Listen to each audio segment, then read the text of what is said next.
Hai guys, welcome back to our YouTube channel. Kali ini kita akan membahas mengenai pemalsuan dokumen. Apa itu pemalsuan dokumen? Pertama, kita perlu tahu dulu nih, apa itu dokumen. Menurut Kamus Besar Bahasa Indonesia, dokumen adalah surat atau keterangan tertulis yang digunakan sebagai bukti keterangan. Contohnya KTP, SIM, ijazah, dan lain-lain. Kemudian, apa itu pemalsuan dokumen? Pemalsuan dokumen adalah pembuatan surat atau dalam bentuk lainnya yang digunakan sebagai bukti keterangan seolah-olah surat tersebut adalah surat yang asli. Dokumen palsu tersebut tentunya menimbulkan kerugian bagi pihak lain. R. Susilo dalam bukunya mengungkapkan bahwa surat adalah surat tertulis yang dicetak, ditulis dengan tangan, ataupun diketik dengan mesin tik, atau dalam bentuk lainnya.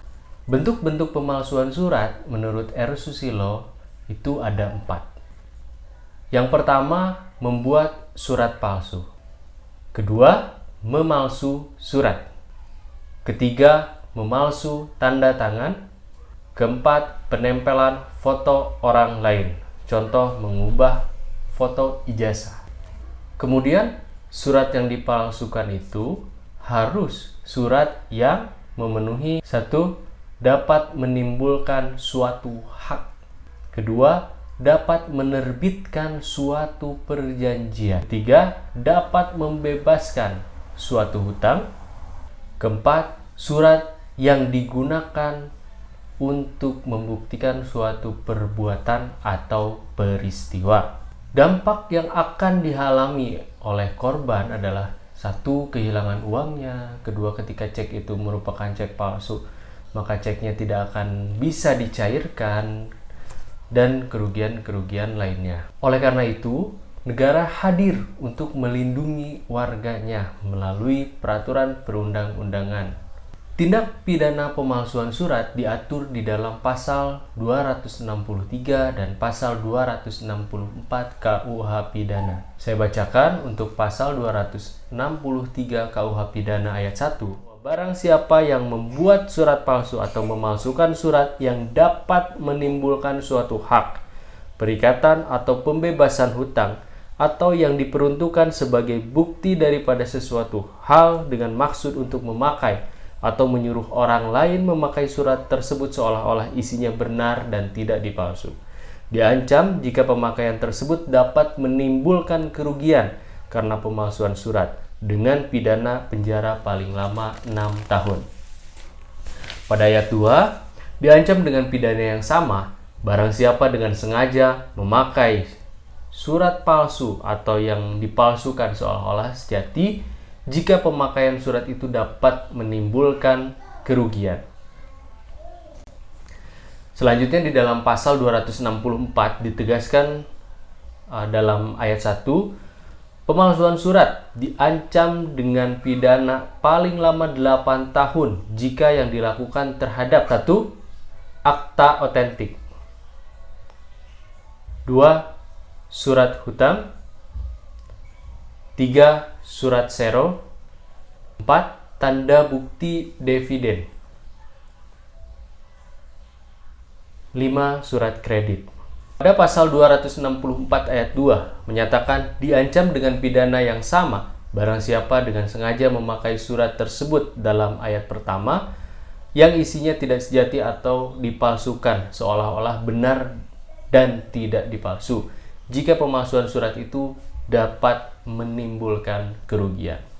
Ahli hukum Lamintang dalam bukunya menyatakan bahwa pasal 263 itu tidak memerlukan adanya pembuktian material ada atau tidaknya kerugian tersebut, melainkan dengan telah dipalsukannya surat tersebut, maka unsur pidana telah terpenuhi.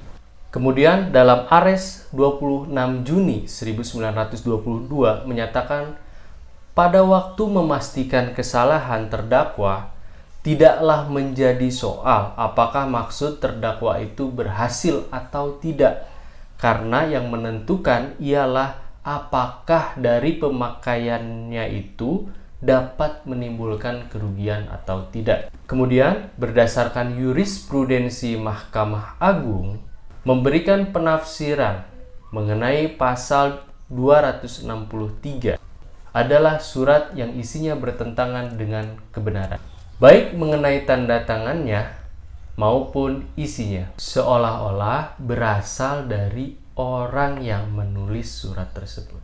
Jurisprudensi tersebut tercantum dalam putusan Mahkamah Agung nomor 2050K-Pidana-2009. So, hindarilah melakukan pemalsuan dokumen karena ancaman pidananya tidak main-main.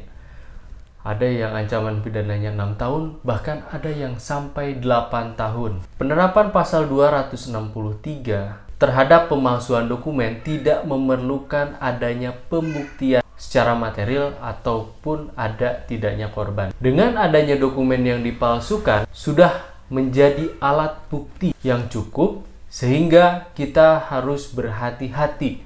Jangan sampai kita terjerumus ke dalam suatu tindak pidana yang disebabkan oleh kelalaian kita. Sekian sharing dari kami terkait pemalsuan dokumen. Terima kasih sudah nonton videonya sampai akhir. Semoga bermanfaat. Jangan lupa dukungan teman-teman untuk subscribe, like, comment, and share video ini.